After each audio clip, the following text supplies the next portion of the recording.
Hi everyone, thank you so much for tuning in. My name is Sylvia and welcome back to my channel. Today's video is going to be a short one because there is a shocking lack of updates for this, but it is about the 2020, right? Oh, it's 2021. I don't know what year it is anymore.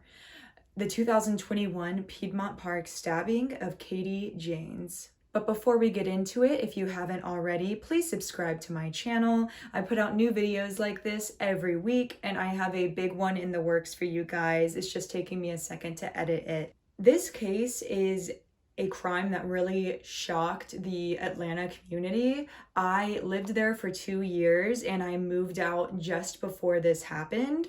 And it's just so heartbreaking and disturbing, and it happened in what's one of the nicest, safest, friendliest areas of the city. I know that Atlanta is known for its crime, but this happened in an area where the houses are like millions of dollars. There's the iconic Rainbow Crosswalk. There's a bunch of gay bars around there that I loved going to when I lived in Atlanta. So before we get into it, please subscribe to my channel. And without further ado, let's start talking about the murder of Katie Jannes. On Wednesday, July 28th, 2021, Katie Janes decided to take her pit bull Bowie on a walk. She lived in the Piedmont Park area of Atlanta in Midtown. This is a super walkable area, and it's also very safe. It's known as the gay part of Atlanta because it has that iconic Rainbow Crosswalk from the season 1 of Queer Eye, and there are plenty of gay bars around that area, including my favorite, 10. If you were there and bore witness to my fall 2018 drunk mental breakdown, please know that that is not reflective of who I am, and I am sorry that you saw that. But anyway, Katie lived in this area and she was really used to just walking her dog through it day or night. She actually bartended nearby at Campagnolo, so she was used to walking around at night and didn't ever feel unsafe. Her partner of 7 years, Emma, worked at Henry's Midtown Tavern, so they were used to being in this area late at night, and they hadn't experienced anything crazy so far. So when Katie decided to take Bowie on a walk, she just took her phone because she didn't feel like she needed any sort of protection or anything like that, because like I said, this was a very safe area. And she said goodbye to Emma and went on her way. 9 minutes after midnight, 40-year-old Katie can be seen walking her dog on a leash towards the park. And of course, like in many unsolved cases, this is the only security cam footage we have of her because the cameras that were in the park that night were not working. So her girlfriend starts wondering why it's taking Katie so long, because this was just supposed to be a late night potty break for Bowie. So why hasn't she come back yet? She starts sending her some texts asking her when she's going to be back, where is she? And around 1 o'clock, Emma got really worried and used Find My iPhone to locate Katie's phone, which was pinging from a stagnant area inside Piedmont Park. This is when Emma decides to walk over there to see what's taking her so long herself. And as she walked into the famous Atlanta Park, 100 feet from the entrance, she saw Katie. Unfortunately, Katie was lying motionless on the ground, and Emma quickly realized that she was far from okay.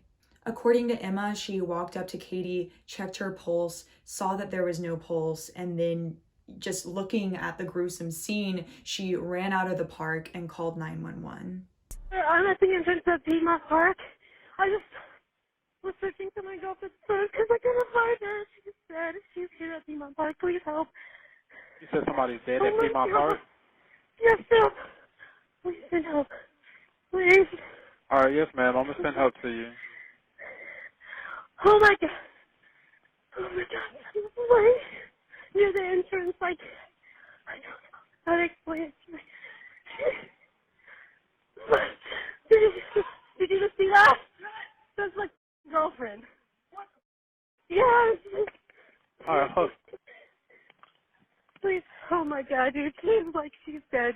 Like, it's so far. All right, I'm about to call Grady, okay? So Katie and her dog had both been stabbed numerous times. Bowie was found several yards away on like the sidewalk area, and then Katie was found under some trees near the entrance on 10th Street. This crime was absolutely brutal, no exaggeration. This attack was just completely depraved. It's disturbing what this person did to her, what they felt comfortable doing to her, and the length of time in which they did it, because she wasn't gone for too long. The autopsy report was recently released, and I'm going to read some excerpts from it. So if you're not okay with gore, then you might want to fast forward a little bit to the timestamp below, because I'm going to be reading about some of these knife wounds that Katie had to her face, neck, and body. The autopsy report showed more than 50 stab wounds to Katie's face, neck, and body. In addition to cuts found all over her arms, torso, neck, and face, Katie's breast had been badly mutilated. So there was a curvilinear slice taken out of it. And if you're looking at a clock, this slice went from 2 all the way around to 10. So they had almost cut a complete circle out of her breast, almost like something that Jack the Ripper would have done. And if that wasn't disturbing enough, the word fat was carved into her torso with the knife. The letters F and A were in her midsection area, and then in her upper abs, there was the letter T spelling out the word fat. There is no diagram of her injuries at this time, so there's no visual representation, but I'm sure that you can understand how disturbing this was for her girlfriend Emma to see.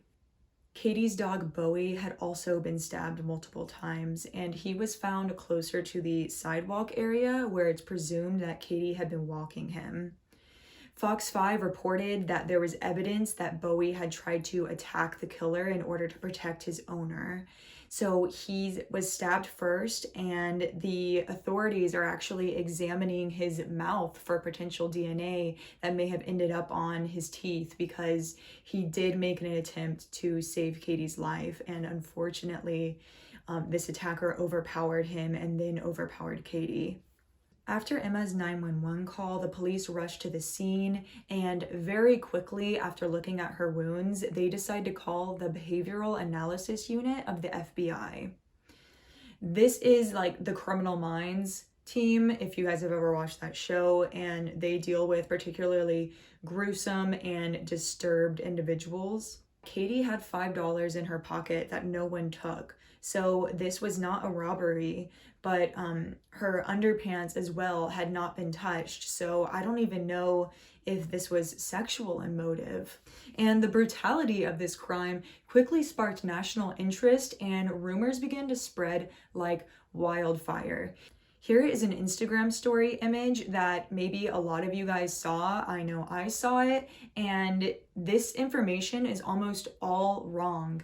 I don't know who came up with all of this misinformation. The people who were spreading it, I think, were just trying to help get information out about the case and help people be aware.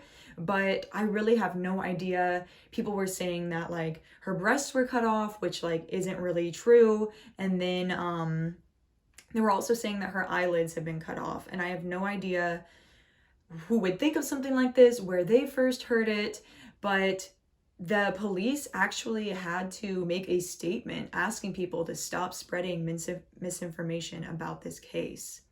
The internet was also speculating that it was related to a shooting in a park in Gwinnett County, which is also very close to Atlanta. But as of right now, they're saying that these crimes are not connected at all. Also, that was a shooting and this was a stabbing. It's a different weapon, and usually that means it's a different killer. Mary Keisha Lance Bottoms actually had to make a public statement saying that there was no evidence of a serial killer in Atlanta. She also described the killer as a monster who was not going to be caught by social media spreading rumors about them. The only public aid that the police are asking for at this time is for people who live in the Piedmont Park area to check their security footage from their, Ring doorbells or whatever sort of camera that you have outside your house, because there's a chance that the killer may walk by or someone suspicious may walk by. They are also asking people of Atlanta to identify these strangers that are seen leaving the park that night. They currently are not suspects, but they might have information that could lead to them finding out who did this to Katie. People who were spreading these rumors on social media were just trying to help, but unfortunately the police were saying that all of this false information was actually hindering their investigation. As of right now, the only public aid that the police are asking is for people who live in the Midtown area to check their doorbell cameras or any security footage that they might have of the street outside of their homes to see if anyone suspicious walked by that night. Here is the contact number for anyone who has information on the killer. There is currently a $20,000 reward. And now I'm just going to be getting into my personal thoughts on this case. Authorities are being pretty tight-lipped about this case, and I kind of understand why, especially after all the false information was being spread. So they aren't really releasing much in terms of a profile, but people online are saying that it could possibly be somebody with psychopathic personality traits due to the brutality of this case. Also, I wanted to point out the autopsy said that the letters carved into her stomach were not very deep. They were just deep enough in order to, do the job of writing something. So maybe it's somebody who's used to using knives, like somebody who maybe went to medical school or who works as a butcher, somebody who understands how to wield an instrument like that. There is that aspect of, fat carved into her stomach. Maybe this was like a hate crime against overweight people. I don't know. And then there's also the troubling aspect that this happened in the gay area of Atlanta, and it could have been a possible hate crime. The letters F, A, and T were carved into her stomach, and that is just one letter away from another word that starts with an F that people use to refer to gay people that I refuse to say. So maybe it started off as some sort of hate crime against homosexuals, but then the killer decided to write something else. I'm really not sure. That is completely my own speculation. So no one come for me. I was just kind of trying to think out loud about why somebody would do something that's just so horrific. Some people online have been pointing the finger at Katie's partner, Emma Clark, but I just think this theory is kind of disrespectful, and I really don't think there's any credence to it, because by all accounts, they had a happy relationship, and I just don't think that Emma would have had time to go from their apartment all the way to the park to do this, to this level of mutilation, and then to go home, change clothes because there was probably a lot of blood on the killer, and then to come back and make the 911 call. I do think that it's really odd that nobody near the park heard screaming that night, because if Bowie had some time to bite his attacker and then all of this happened, I feel like that would have been noisy for at least a few seconds.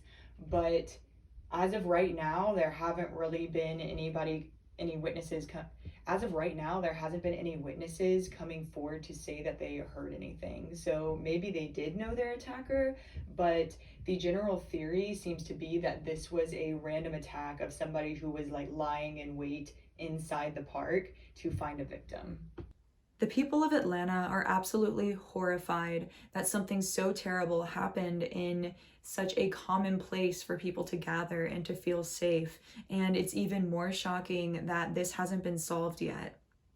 Unfortunately, that's all the information I have for you guys today. I will post an update whenever there's enough information to do so. So go ahead and subscribe to my channel so you don't miss the update whenever that comes out. I'll be checking the news lines and everything, so you can count on me to do that. But yeah, I hope that you guys all have a wonderful rest of your week, and please stay safe.